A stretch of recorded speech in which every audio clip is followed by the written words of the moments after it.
Bien, pues estamos el 21 de noviembre, tras el logro filantrópico, la escena latinoamericana en los Estados Unidos desde los 80 hasta hoy. Recordar un poco la broma que hemos hecho. Lo de ogro filantrópico son poderes mayores. En este caso, los Estados Unidos, porque es el enmarque que les estamos dando a una práctica de conocimiento. Estamos en Salamanca, pero con la imaginación nos hemos puesto, o nos estamos intentando poner dentro de los Estados Unidos con los personajes que hemos visto en este curso. Recordar lo de tras, que es una preposición en español. ¿Hay otras preposiciones en español? Pues intentemos pensar todas las preposiciones en relación a personajes, a fechas, a sucesos, a situaciones, a textos, para cambiar las perspectivas, ¿de acuerdo? Tras el logro filantrópico es como que siempre tenemos que tener en cuenta los poderes mayores sin necesariamente tener que obedecerlos o seguirlos ciegamente. Nosotros podemos ir detrás, pero también podemos ir alrededor, podemos ir hacia, podemos ir ante, bajo, cabe, con, contra, de, desde, en, entre, hacia, hasta, para, por, según, sin, sobre, tras. Yo puedo jugar preposicionalmente con distintos posicionamientos, teniendo siempre en cuenta, podemos decir, la voz más fuerte, más ineludible, pero yo no tengo por qué creérmela, mucho menos tragármela. Yo puedo intentar generar otros discursos, otras narrativas, otras sensibilidades.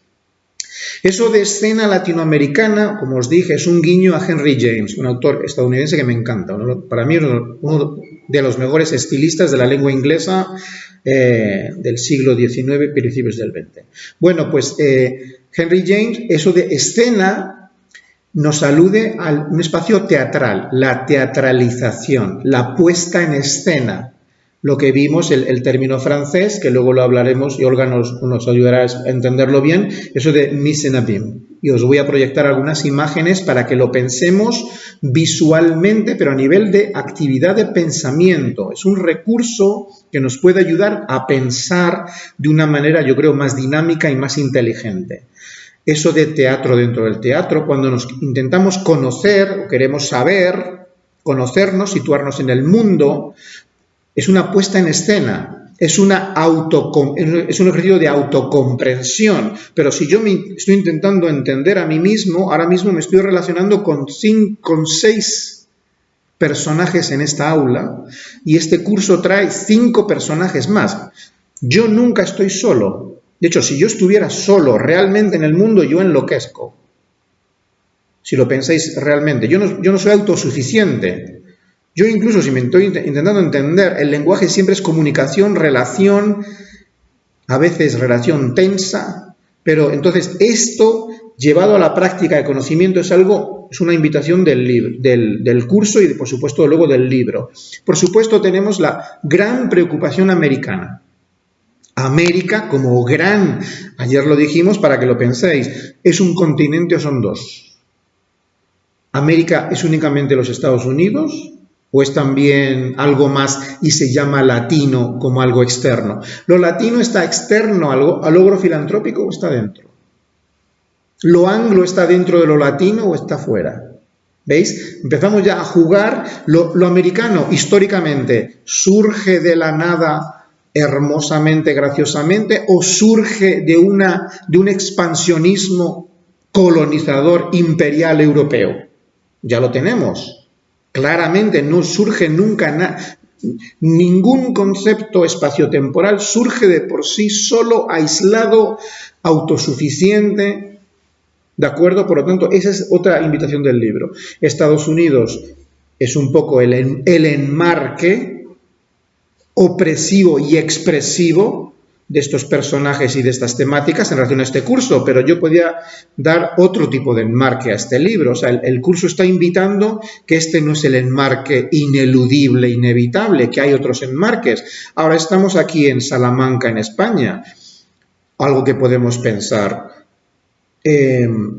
España representa un desenmarque de la hegemonía estadounidense a nivel geopolítico, universitario y de cultura popular. Esto lo podemos pensar, ¿no? ¿Y cuán importante es ese desenmarque? ¿O significa fundamentalmente una ligera variación de eso? Y la cronología que tenemos en cuenta de los años 80 hasta la actualidad. En el caso del personaje que vamos a ver hoy, Roberto González Echevarría, él ha sido catedrático, está todavía entre nosotros. Él ha estado trabajando catedrático en la Universidad de Yale, que es una de las más importantes de los Estados Unidos y del mundo, desde el 1971. Por lo tanto, ¿tiene cuántos años? Tiene más de 55 años de práctica académica, tiene una longevidad realmente envidiable, ¿de acuerdo? Fijaos lo que os voy a leer, que esto lo estaba ya escribiendo en los años 80, Octavio Paz, en estos ensayos que os estoy recomendando que por lo menos los ojeéis. La mayoría de los países que forman el tercer mundo, el llamado tercer mundo, lo pone entre comillas, y lo dice muy bien, el llamado tercer mundo, no pertenece a la civilización occidental, en tanto que América Latina es una porción de Occidente, como lo son los Estados Unidos y Canadá. Las dos mitades del continente americano, para él es uno, porque lo está escribiendo en español, son dos porciones excéntricas de Occidente, dos versiones distintas de una misma civilización. Esto te lo está escribiendo en los años 80. Fijaos cómo a él no le gusta la nomenclatura tercer mundo, del llamado tercer mundo, pero te lo está usando porque es una nomenclatura oficial de las Naciones Unidas que se instala como algo dominante, ineludible. Y fijaos lo que te está diciendo. Está usando la nomenclatura oficial internacional, la lleva a espacio occidental y te está diciendo espacio americano, excéntrico de un occidente de raíz, de origen, de dominación histórica hasta el siglo XX europeo, luego se deslinda de ahí y tenemos del lado americano otras dos vertientes excéntricas de ese occidente, digamos, originario, primigenio, imperial, colonizador, hasta el siglo XX. Uno, el mundo, él no lo llama así aquí, pero en otros sitios sí, el mundo angloparlante, a pesar de que Canadá sea también francoparlante, es una dimensión más pequeña, y la dimensión latina, América Latina, ¿de acuerdo? Que son dos versiones distintas de una misma civilización. Fijaos lo que os está diciendo en los años 80.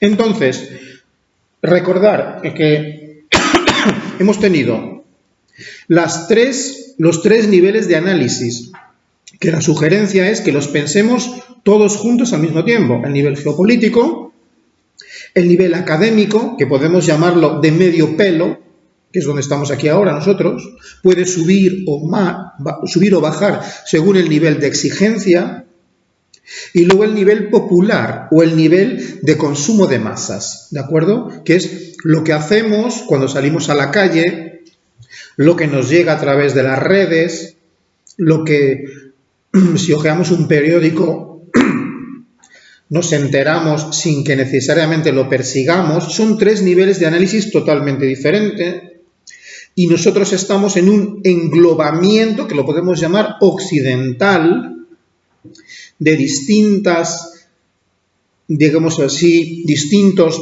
pesos, distintas influencias. Lo voy a decir así de una manera provocadora. La misma noción de Occidente se está erosionando en estos momentos, se está debilitando, y de haber sido una dimensión, una civilización dominante, hegemónica, que ha impuesto sus leyes y sus normas, está, no digo que desapareciendo enteramente, pero se está claramente desdibujando, debilitando, no solo en espacio europeo, sino también en espacio estadounidense. Lo voy a decir luego después en relación a Roberto González Echevarría.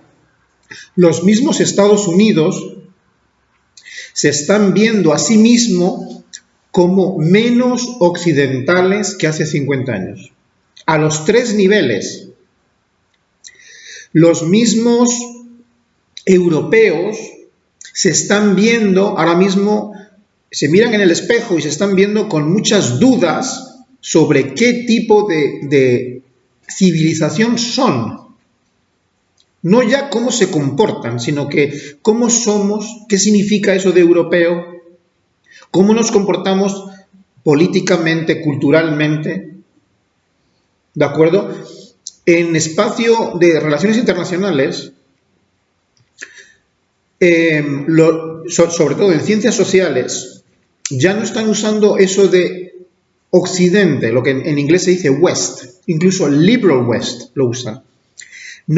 Hay especialistas que están diciendo, esto ya no nos sirve. Esto de Occidente como referente dominante único, si lo pensáis dramáticamente, pensadlo de la siguiente manera. Para Estados Unidos, las dos guerras mundiales, la primera y la segunda, son conflictos europeos globales, ¿de acuerdo? Entonces, Europa, para Estados Unidos, era el continente fundamental en el que hay que pelear para la supremacía mundial. Después de la caída del muro de Berlín, Europa ya pasa a un segundo o tercer plano. Empezando porque incluso las bases militares ya se queda alguna. De hecho, hay una en Andalucía, en Rota, y hay otra luego en Ramstein, en Alemania. Pero para Estados Unidos ahora mismo Europa no es espacio-tiempo primordial, con todo lo que ello implica, ¿eh? Con todo lo que ello implica. Entonces, otra cosa es que luego las universidades, los programas de estudio, las maneras de trabajar, tienen una impronta occidentalista, eurocéntrica muy fuerte. Pero esto está cambiando. Es un momento ahora mismo, que lo habréis escuchado, cuando ellos hablan de un giro hacia Asia. Hay que mirar a Asia. Hay que ir a otro lado. ¿Por qué Asia? ¿Porque estemos enamorados del mundo asiático? ¿Porque nos vamos a hacer surfing al Pacífico? No, porque las economías más dinámicas, el crecimiento más grande, está en el mundo asiático, liderado por China. Por lo tanto, es un momento ahora de una tremenda incertidumbre, vosotros lo vais a vivir en los próximos 10, 20, 30 años.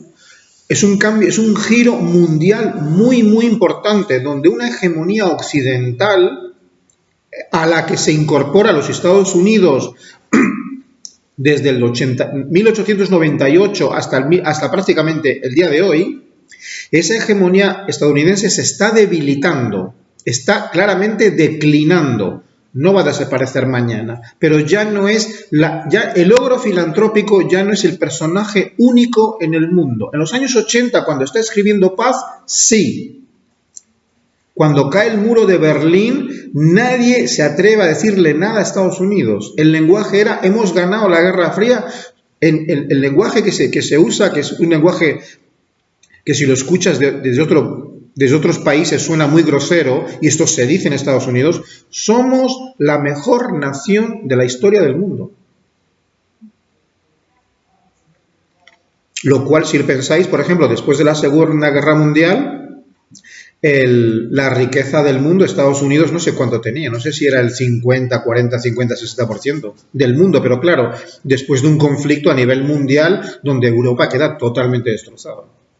Entonces, claro, aquí hay fuerzas mayores, aquí hay unas fuerzas históricas, aquí hay unas dimensiones que son realmente a todos nos tiene un poco que sobrecoger e intentar explicar qué es lo que está pasando en el mundo, ¿de acuerdo? Recordar que esas divisiones de mundo, que es la invitación del curso, pensar todo el mundo. Yo no quiero pensar, con todos mis respetos, yo no quiero pensar Salamanca solo, ni quiero pensar España solo. Los quiero incorporar a dimensiones más grandes. Yo no quiero pensar Europa sola, ni América Latina solo, ni los Estados Unidos solo. Yo quiero pensar las relaciones entre esas dimensiones, ¿de acuerdo? Recordar que esas divisiones de primer, segundo y tercer mundo, que están funcionando en los años 80, ahora se llaman, os puedo mandar algún artículo que no lo he mandado todavía, ahora se llama eso de Occidente global, Este global y Sur global. ¿De acuerdo? Si os digo, al hilo de lo que decíamos ayer, que puede, si lo pensáis cuidadosamente, estas divisiones que son simples, que son simplistas, de dividir el mundo en tres partes, una especie como de trinidad, estamos hablando de una violencia epistémica que se encarna en estas mismas divisiones y particiones.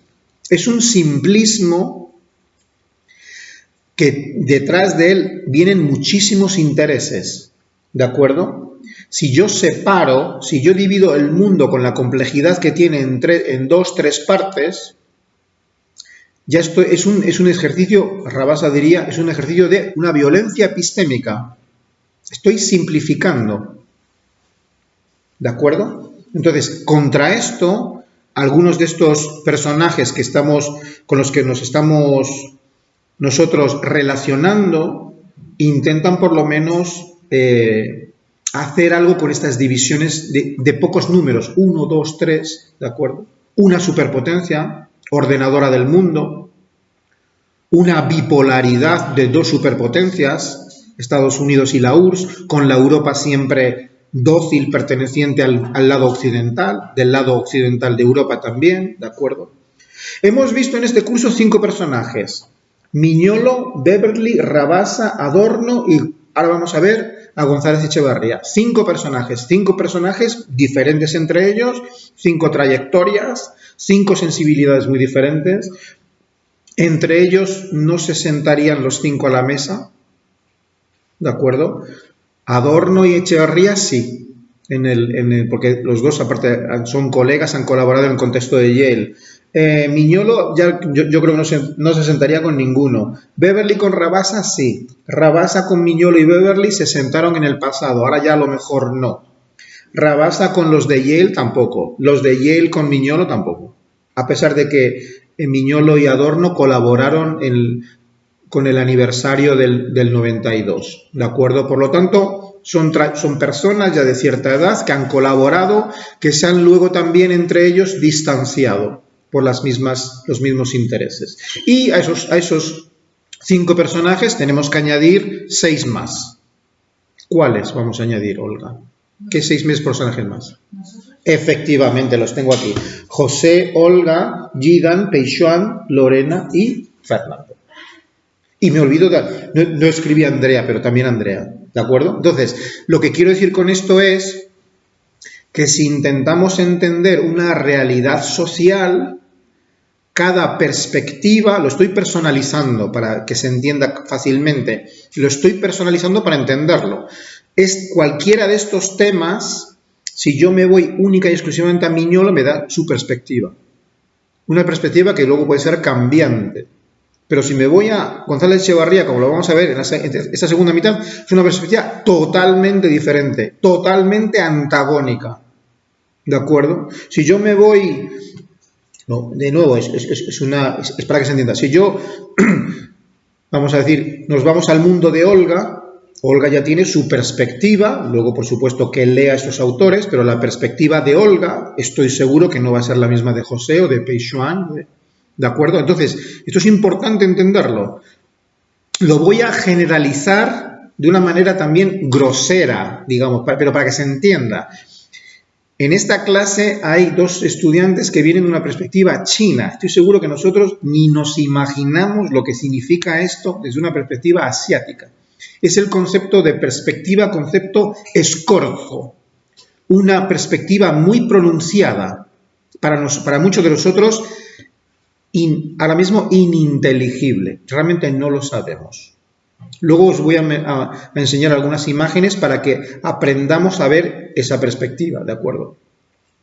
Si nos vamos, estoy seguro, José nos ayudaría, si nos vamos a un contexto actual ecuatoriano, ¿qué significa mirar el mundo de una perspectiva ecuatoriana? ¿De acuerdo? No solo para su propia nación, sino una perspectiva, ¿cómo se ve el mundo desde Ecuador? Pues intentar entenderlo. ¿Cuáles son las fuerzas hegemónicas? ¿Cuáles son los espacios silenciados? ¿Cuáles son las inspiraciones? ¿Qué podríamos aprender de esos espacios? Y de igual manera que he mencionado esto, puedo mencionar cualquier otra dimensión, ¿de acuerdo? A lo mejor Lorena nos defiende, si nos acercamos a a su mundo, que la perspectiva andalucista es muy diferente de la perspectiva salmantina española, y no lo pongo en duda, simplemente lo pongo. Entonces, también podemos luego deslindar dentro de los espacios nacionales otras perspectivas que pueden realmente divergir, ¿de acuerdo? Incluso contradecir o incluso a veces incluso pelearse, ¿vale? Entonces, tenemos Roberto González Echevarría. Ahí tenéis una foto donde está con el presidente Obama recibiendo una medalla al reconocimiento al mérito académico por su producción, ¿de acuerdo? Es un colega que ha producido una gran cantidad de libros, que es muy influyente y que tiene una longevidad profesional realmente envidiable. En la entrevista que realizó conmigo, la conversación que tenemos los dos, él habla del placer irrenunciable de la crítica literaria. No veamos estos 5 personajes en una línea de progreso, ¿de acuerdo? Cada uno es diferente. La postura de González Echevarría es antagónica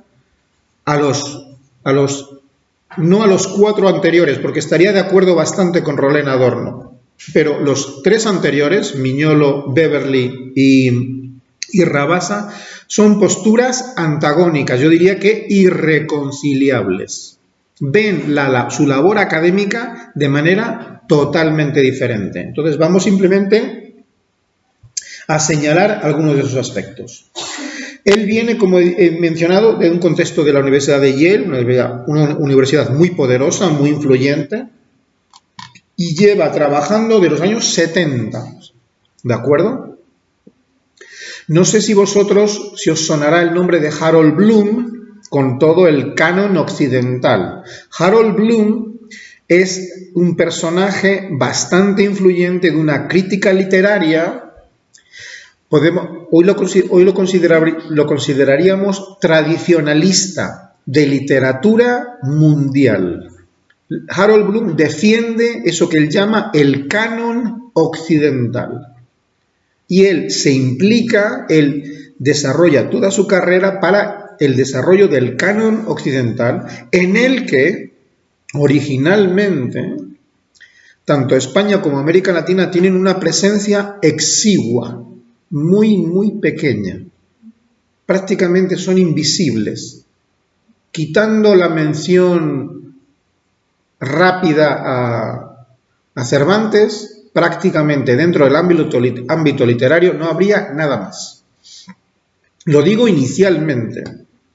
Entonces, como los dos son colegas de la misma universidad y se conocen y son amigos, toda la pelea de González Echevarría es porque el mundo hispanohablante entre dentro del canon occidental.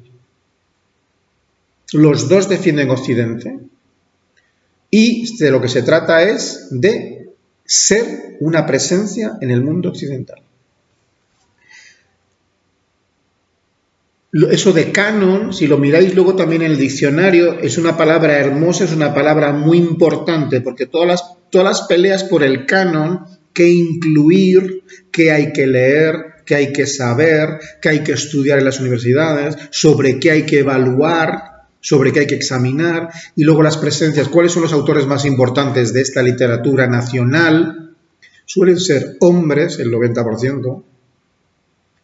Suele ser, la trayectoria luego de literatura nacional suele ser luego una narrativa de progreso, una narrativa luego de grandes logros, de bellas artes.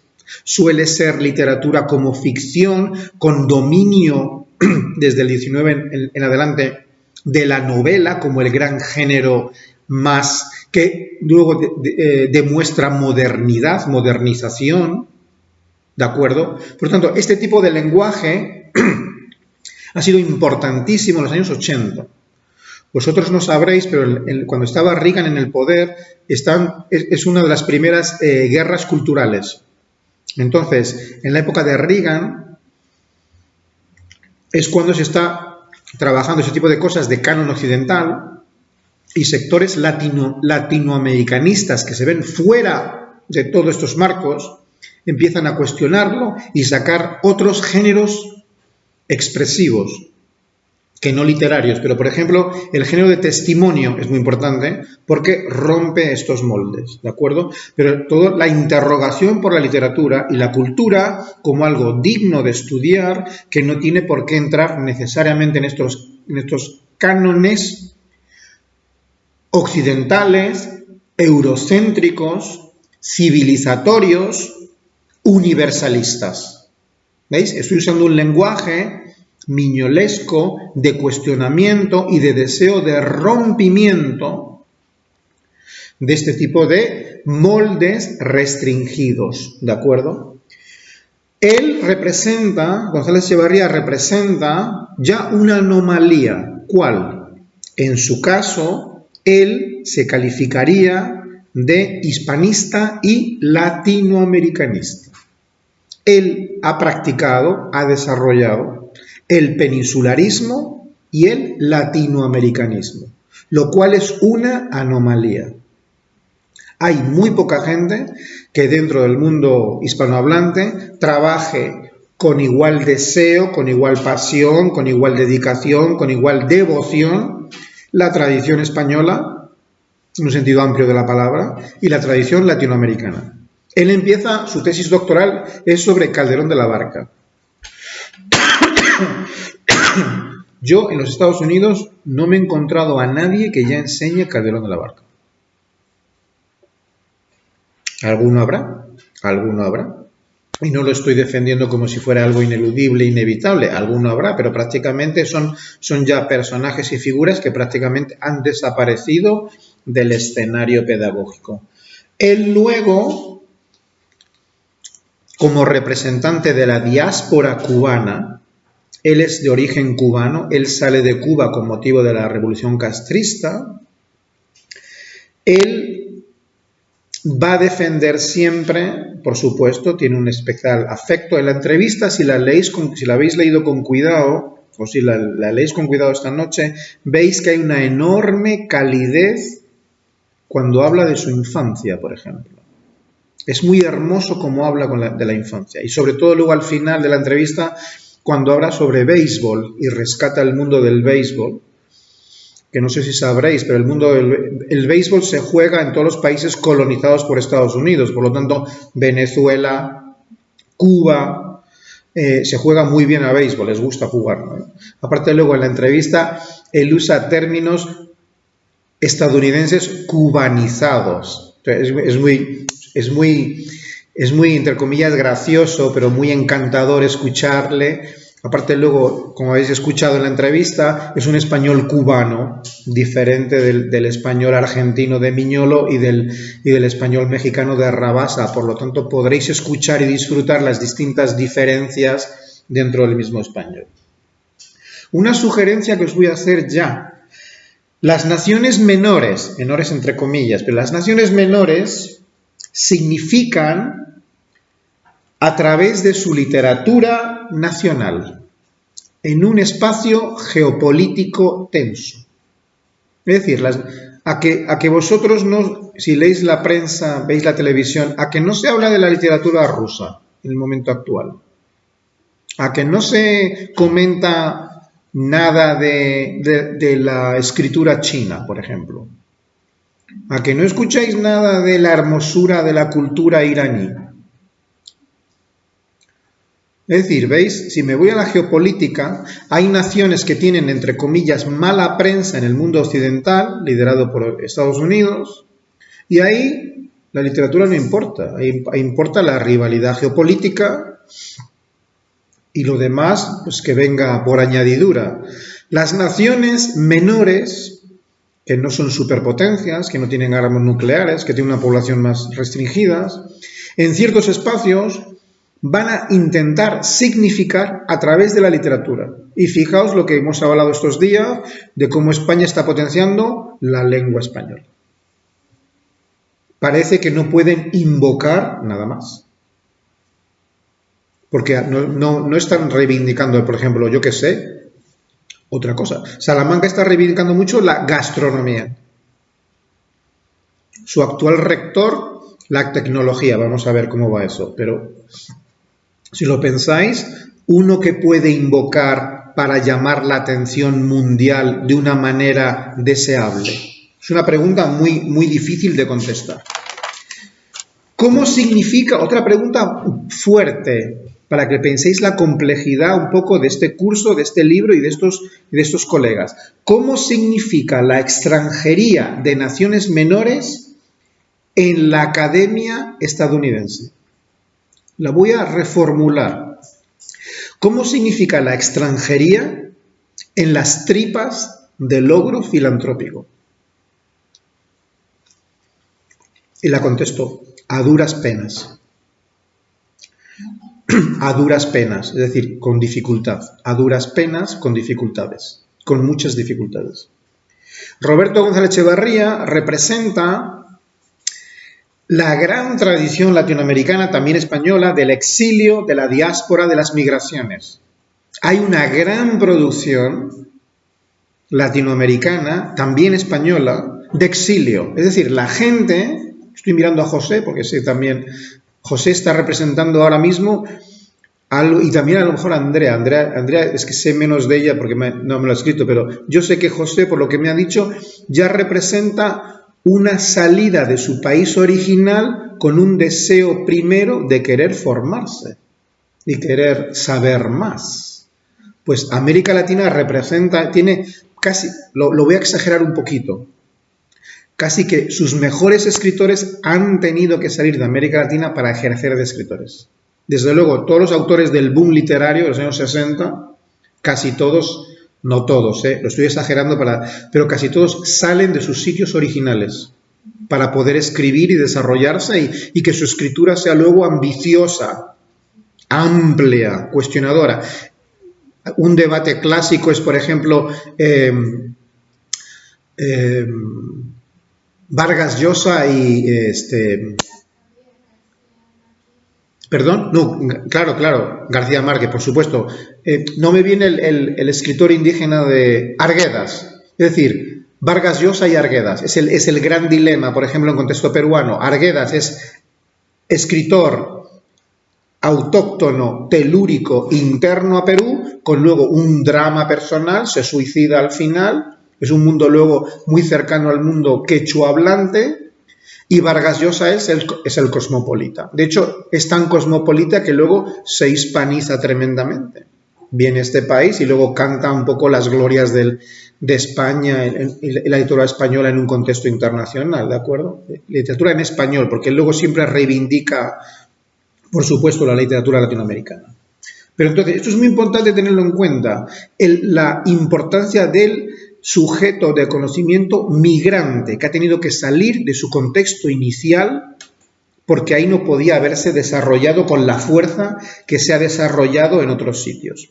Si lo leéis en la entrevista yo le tengo mucho cariño a esta entrevista, pues González Echevarría tiene un carácter fuerte, es un carácter cubano fuerte, no habla con cualquiera. Entonces, yo me siento honrado, me siento contento de que hablase conmigo de esta manera. Y hay humor en la entrevista, a veces humor a mi costa, a veces está riendo un poco de mí, entre comillas, está mofando. Por ejemplo, cuando él no acepta ninguna de las etiquetas que yo le estoy tirando.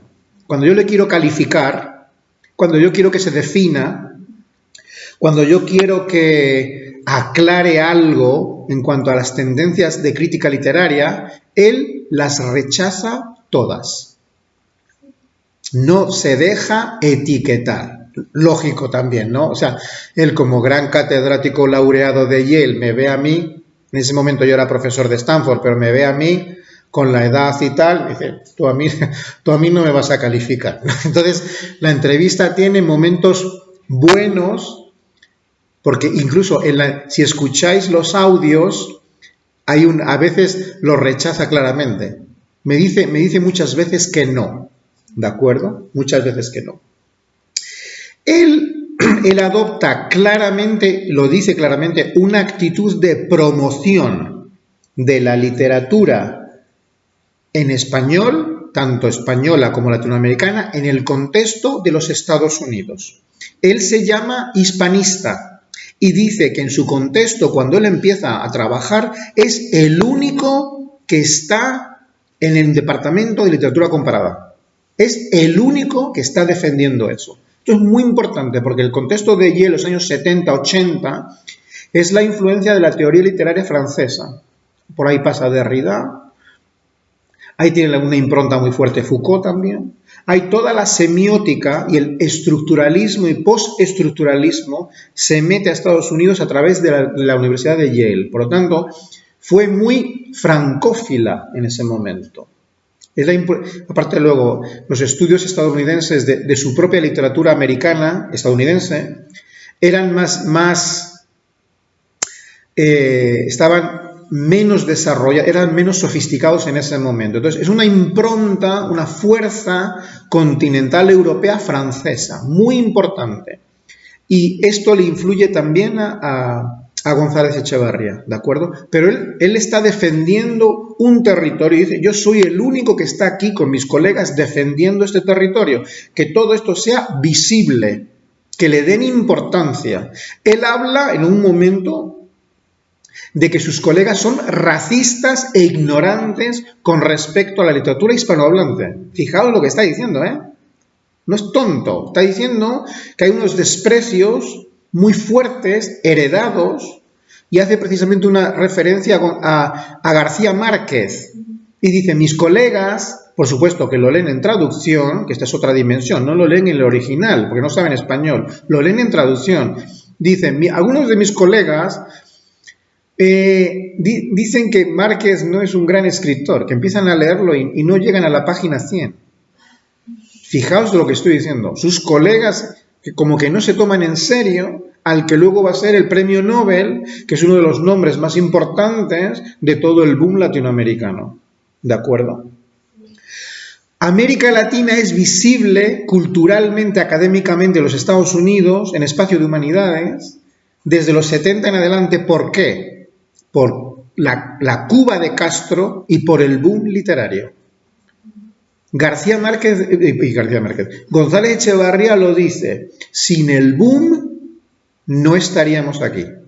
Si el boom no se llega a producir, la gran novelística latinoamericana, no estaríamos aquí, no existiríamos para la sociedad estadounidense. No sabrían quiénes somos. No existiríamos. Fijaos lo que estoy diciendo. Bueno, y también esto luego explorar, por ejemplo, la filología hispánica. Sí se estudia algo de literatura latinoamericana, pero no es el aspecto más importante. Ahí sí, una catedrática, pero no. Históricamente, no es, de departamentos de historia, la historia de América, hay uno, pero no suelen ser incluso los catedráticos más importantes o más influyentes, ¿de acuerdo? Por lo tanto, los que habéis estudiado en departamentos de literatura hispánica, ya veis cómo esos formatos son muy insuficientes para alguna de estas problemáticas. Si yo quiero, voy a darle una idea un poco malévola, tanto a Peixoan como a Sheehan. Eso lo tenéis, un momento si os reunís con colegas de aquí de Salamanca y vais a tomar una Coca-Cola o un chocolate con churros, lo tenéis que decir muy serio, muy serias. Tenéis que decir, la filología ha muerto hace ya mucho tiempo. Y lo decís serias, ¿de acuerdo? Por lo menos hace ya 4 o 5 décadas que la filología hispánica, entendida como tal, ha muerto.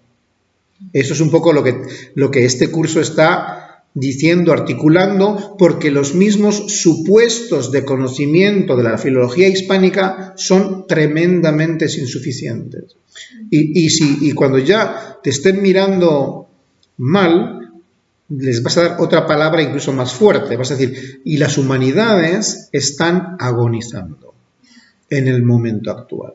Pero lo importante no es mirar para otro lado, lo importante es encararse con esa agonía de las humanidades en el contexto actual. Verles bien la cara, porque igual que digo humanidades, digo también otras disciplinas. Las ciencias sociales no están mucho mejor, No están mucho mejor. Únicamente que estamos hablando aquí ahora, tengo otro libro de entrevistas con historiadores y te están diciendo algo parecido. La disciplina de historia tiene una crisis tremenda ahora mismo. Y la disciplina de políticas, otra crisis también tremenda. Por lo tanto, es un momento convulso de desorientación, de tensión. Y la invitación a vosotros es que lo que tenemos que hacer entre nosotros es encararnos con esas realidades, mirar bien qué es lo que está pasando, no esconderse, que es un poco lo que están haciendo algunos de los colegas, no querer mirar. Lo que tenemos que hacer es mirar e intentar entender qué está pasando. ¿Qué nos dice González Echevarría? Es de los pocos académicos que ha trabajado desde el siglo XVI hasta el siglo XX. Es absolutamente impresionante. En la entrevista conmigo, si lo pensáis, menciona infinidad de autores, infinidad de obras, infinidad de críticos. Es realmente un académico, en ese sentido, envidiable, porque es serio, ha leído muchísimo, se lo toma, se lo juega, se juega la vida, se ha jugado la vida, de realmente con un trabajo serio. No tenemos por qué estar de acuerdo con él en todo, pero yo no conozco muchos académicos que te hablen de literatura española, literatura mexicana, literatura cubana, literatura argentina, literatura estadounidense, literatura inglesa, y él sabe francés, literatura francesa. En la entrevista conmigo se declara muy francófilo, por lo tanto, es realmente impresionante. Dice, qué poco de español y latinoamericano ha penetrado lo que podemos llamar la cultura general de los Estados Unidos. Fijaos lo que se está diciendo. Dice, la cultura hegemónica estadounidense ya no tiene una orientación eurocéntrica. Ojalá, él dice, ojalá la tuviera. Es decir, él se da cuenta, por un lado, todo lo hispanohablante en Estados Unidos, dentro de contexto académico, tiene muy poca presencia. Y segundo, los mismos Estados Unidos se están deseuropeanizando, desoccidentalizando. La cultura de calle, la cultura general de masas, de consumo, ya es otra cosa. Ya va por otra cosa. Primeramente, luego, no es una cultura libresca, no es una cultura civilizatoria, es una cultura visual, tecnológica, desorientada en el sentido de que no tiene un centro de referencia. No es una cultura luego que te venga realmente, por ejemplo, de las grandes tradiciones religiosas, tampoco. En su influencia más fuerte, los referentes históricos dominantes están desapareciendo. A mí me ha pasado, tengo una anécdota muy buena, y luego lo voy a probar con vosotros a ver si lo sabéis, de haber mencionado nombres en las academias, en las universidades estadounidenses de grandes artistas estadounidenses de hace 2, 3, 4, 5 décadas, y mis estudiantes estadounidenses no sabían quiénes eran, pero no les sonaban ni los nombres. Estoy pensando, por ejemplo, en los hermanos Marx.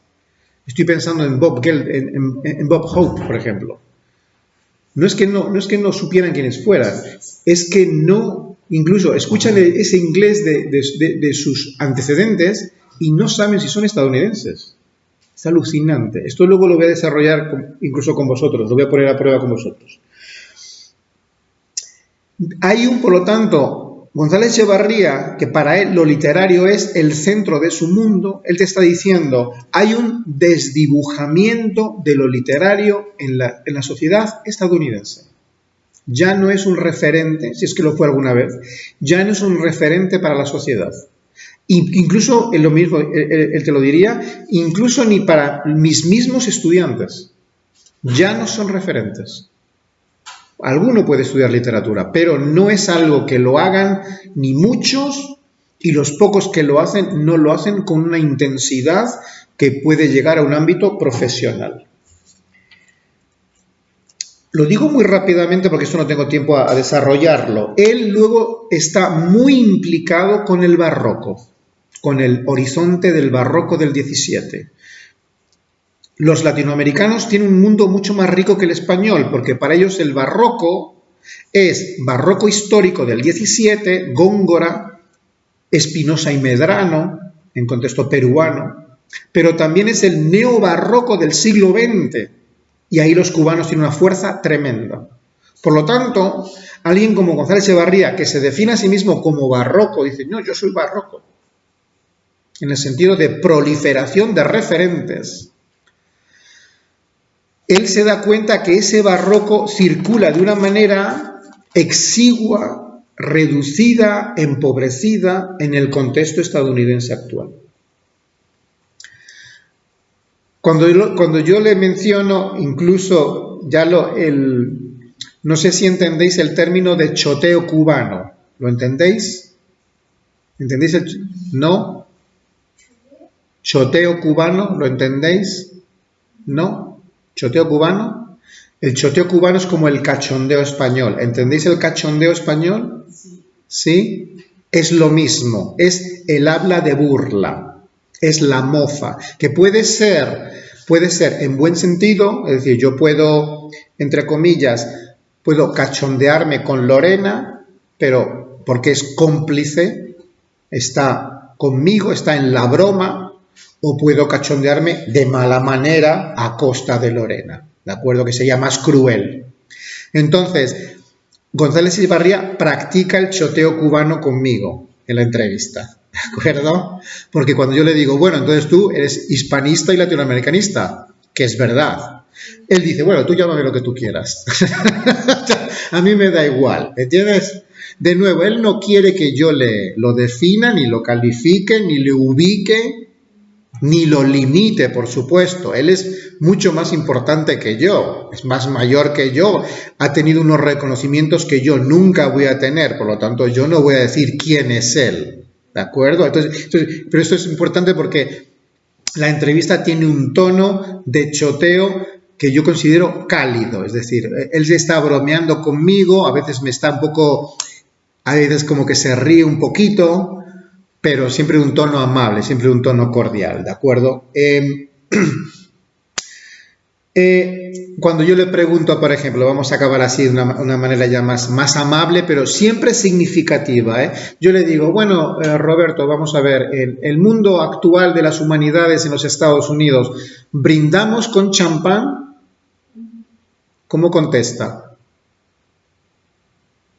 ¿Lo sabéis? Luego lo tenéis que leer, porque hay momentos muy bonitos en la entrevista. Le digo yo, bueno, la situación es tan buena que brindamos con champán. ¿Qué es lo que más se bebe en el Caribe?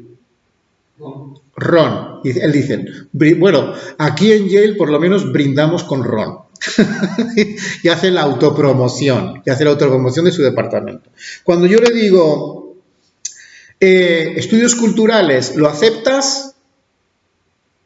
¿Qué creéis que va a decir? Estudios culturales con lo que eso implica en el momento, los 80 y 90.